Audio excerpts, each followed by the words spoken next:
Türkmenistan'ın dünyaca ünlü Galkınış Ulusal Binicilik Oyunları grubu Hollanda'da düzenlenecek Dünya Binicilik Şampiyonası ve Uluslararası Ahal Teke At Güzellik Yarışması için son hazırlıklarını tamamlıyor.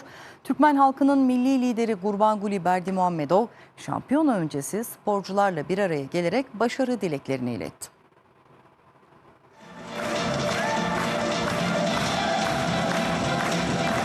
Türkmenistan'ın gururu, Galkınış Ulusal Binicilik Oyunları grubu Hollanda'da düzenlenecek Dünya Binicilik Şampiyonası'nda ülkeyi temsil etmeye hazırlanıyor.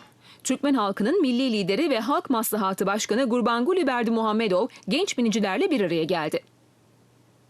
Sporculara başarı dileyen Berdimuhamedov, Galkınış ekibinin Türkmenistan'ı en iyi şekilde temsil edeceğine inandığını söyledi. 2007 yılında kurulan Galkınış grubu, Ahal Teke atlarıyla sergilediği akrobatik gösteriler sayesinde uluslararası alanda birçok başarıya imza attı. Öte yandan Türkmenistan heyeti Hollanda'nın Kronenberg kentindeki organizasyon alanında incelemelerde bulundu.